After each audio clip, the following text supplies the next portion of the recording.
Why making more money won't make you financially free?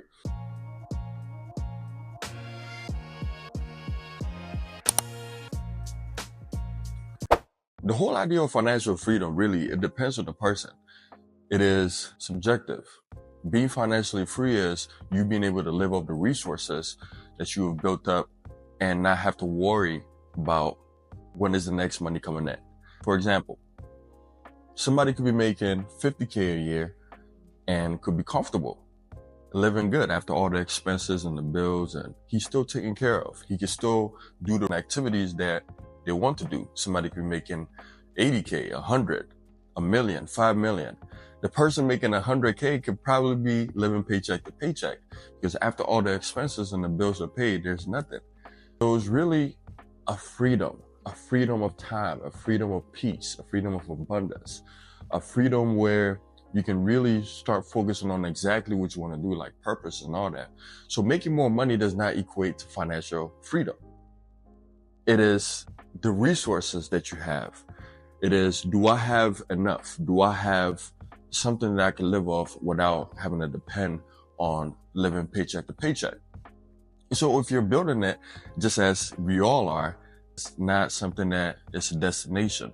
It is something that you build over time. So if you're building it like how I'm building it, whenever you get paid, you get the income, you make sure that you're making the money make more money for you. It's making more children, more money children for you. What do I mean by that? Depending on whatever it is, make sure that you have a budget. Make sure you see where that money is going. So when you see where that money is going, you can pinpoint. You can now start saving. You can start investing. So as soon as you earn, make sure that you have a structure. You come up with that structure, maybe 80% to all the necessary stuff. Like when you get paid, make sure you're taking care of the bills. That's 80% of that. The needs, not the wants. And then you can allocate, let's say 10% to investment, 10% to savings. Now that's how I'll go about it, but you come up with your own plan. The more that you do that, the more that you build up that consistency of earn, save, invest, as time goes on, then you really have something that we call assets. When you have the assets, now the assets generate something for you that you don't have to necessarily be there physically to make money for you. And that is that freedom.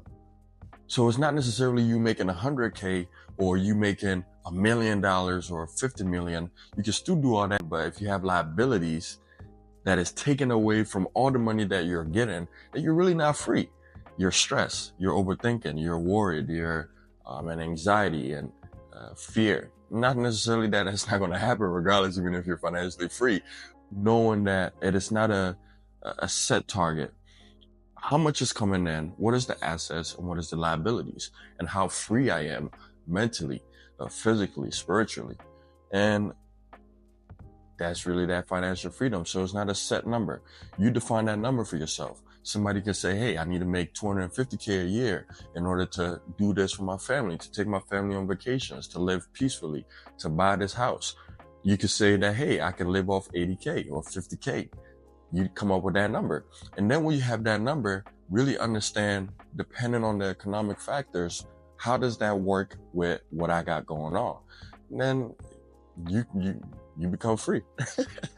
Right? You become free. But this is a journey that we're all on. So comment down, let me know what you think. Let me know your strategies, what you think about financial freedom and how you're going about building it. Because we're all on the journey. It's a process, especially if you're starting off like how I am. I know that there's people that's already there that feel free. They're living the life. So if you're part of that too, comment down below so you can share your insights. We can all learn and grow.